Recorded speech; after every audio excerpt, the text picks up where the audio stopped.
At some point, you stop hoping. Not because you've become cold, not because you've given up on people, but because you've finally seen enough.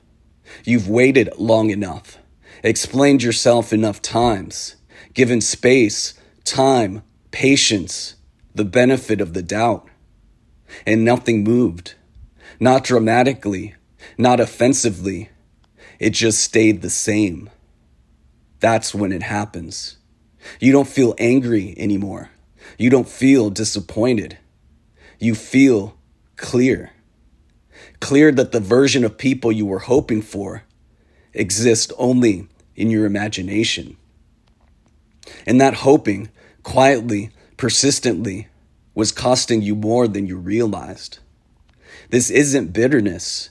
It's the moment expectation dissolves and something steadier takes its place.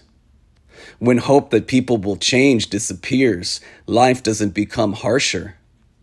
It becomes quieter. Conversations shorten. Explanations disappear.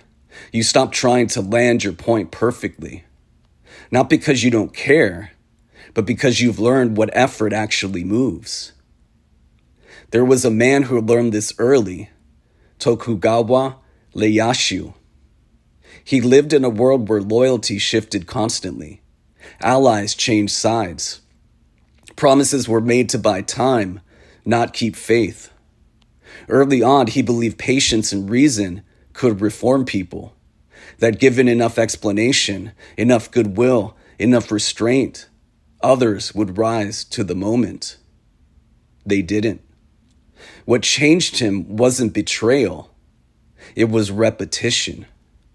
The same behaviors, the same ambitions, the same outcomes, regardless of explanation or intent. So he stopped hoping, not in despair, in strategy. Externally, this altered everything. He stopped reacting to who people claimed to be and began positioning himself around who they repeatedly proved themselves to be. Meetings became shorter. Commitments became narrower. Trust became structural, not emotional. He no longer spent energy persuading men to rise to a standard. He built systems that assumed they wouldn't. That's what this shift looks like in real life. You stop negotiating reality with words. You stop waiting for insight to arrive in others. You stop framing decisions around potential.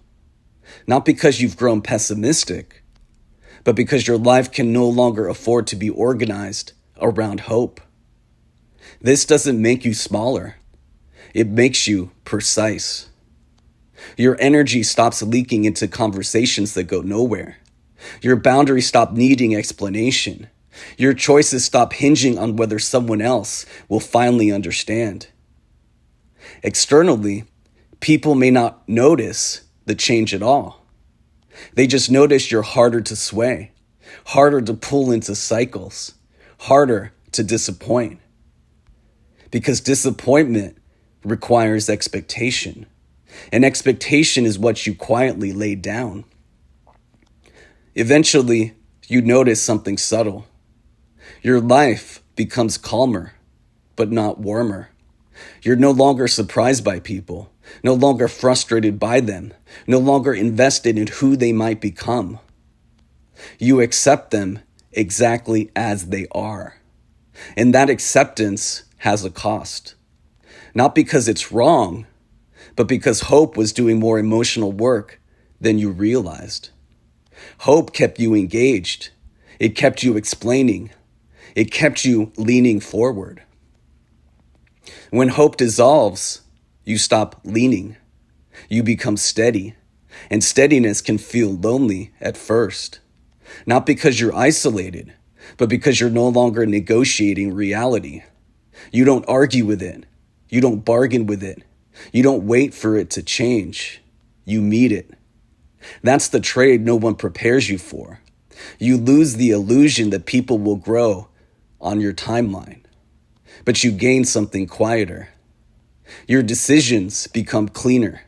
Your expectations lighter. Your energy no longer split between what is in what you wish would be. This isn't bitterness, it's adulthood. A moment when you stop hoping people will change and start arranging your life so it doesn't require them to. Nothing dramatic happens after that. No confrontation, no declaration, just a quieter life, built on what's real instead of what you once hoped for. And once you feel that shift, you don't go back. Because hope is powerful, but clarity is permanent.